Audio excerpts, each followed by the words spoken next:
বগুড়া যাওয়ার পরে যেটা হলো, শরীরের অবস্থা খুবই খারাপ।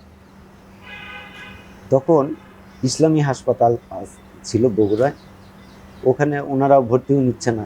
তো বলছে আমি ডাক্তারের সাথে কথা বললাম, বলছে আপনার বাসায় আমি ট্রিটমেন্ট দিয়ে করে দেবো। তো বাসায় 3 দিন একটানা স্যালাইন চলছে। চলার পরে পরবর্তীতে কর্নেল ওলি স্যার ফোন দিলেন, তুমি কোথায়?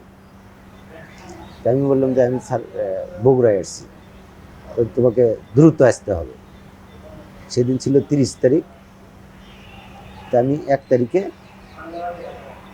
বগুড়া থেকে ঢাকায় ফিরি। বাস তখন চালু ছিল, একতা গাড়িতে ছিলাম। মির্জাপুর এসে রোড অ্যাক্সিডেন্ট, এমনিতেও অসুস্থ, রোড অ্যাক্সিডেন্ট, 3 জন ডেথ, স্পট ডেথ।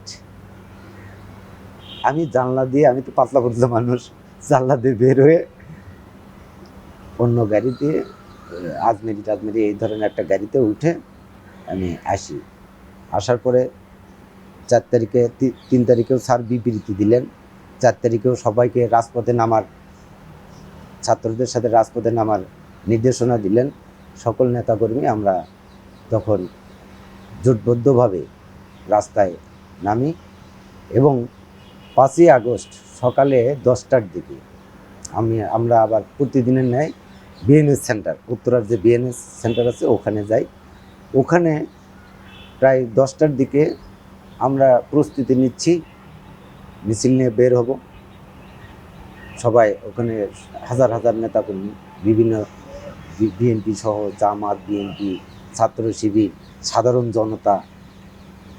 পুলিশ থানার থেকে গুলি করতেইছে। ইতিমধ্যে সেনাবাহিনীর সাথে আমরা কথা বলার চেষ্টা করলাম, যে বলছে মানে 5 মিনিট 6 মিনিট পরেই, আমি কথা বলার 5-6 মিনিট পরেই দেখি সেনাবাহিনী থেকে সিগন্যাল দিল যা। তখন আমরা মুভ করলাম থানার থেকে। তারপরেও গুলি করে, তারপর সেনাবাহিনীকে আমরা বললাম যে কি গুলি করতেছে। তারপর সেনাবাহিনী কথা বলে তখন আমরা ওখান থেকে মুভ করে একদম মহাখালী হয়ে হেঁটে, তখন লাখ লাখ জনতা রাস্তায়। আমি মহাখালী যখন প্রথম, তো আমরা উত্তরা থেকে আমরাই প্রথম সারি। ফোন দিলাম মহাখালী থেকে আমার দলেরই একজনকে, ওনার বাসা হলো হাউস বিল্ডিং। তো ওনাকে ফোন দিলাম যে মিছিল কত দূর? কই স্যার মিছিল তো টঙ্গী পার হয়ে গেছে, জনতা তো টঙ্গী পার হয়ে গেছে, উৎসুক জনতা সবাই নেমে আসতেছে। তখন আমি মহাখালী রেলগেটে তো সেনাবাহিনী ট্যাঙ্ক দিয়ে রাখছে, এই দিক দিয়ে আমরা ঢুকতে পারলাম না।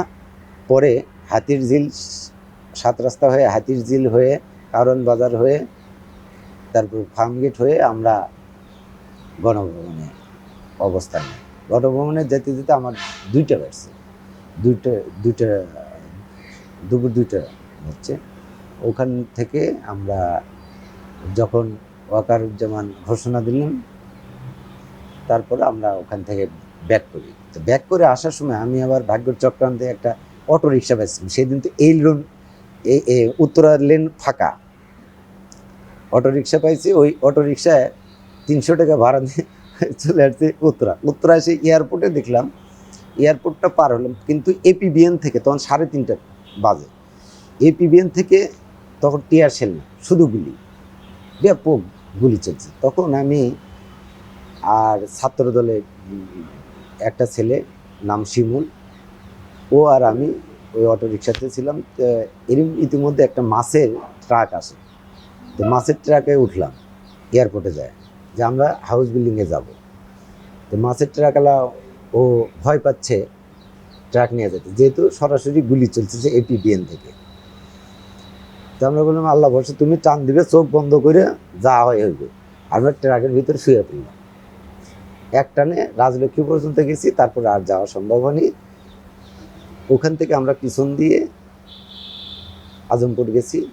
এখানে থানার থেকে যে পরিমাণ গুলি, তখন টিয়ার শেল খুব কম, শুধু গুলি চলতেছে রাত 10:30 পর্যন্ত। এদিক সরকার শেখ হাসিনা পালাইছে, তারপরেও পুলিশ ব্যাপক গুলি চালাচ্ছে। ওই দিন আমাদের 26 জন মারা গেছে।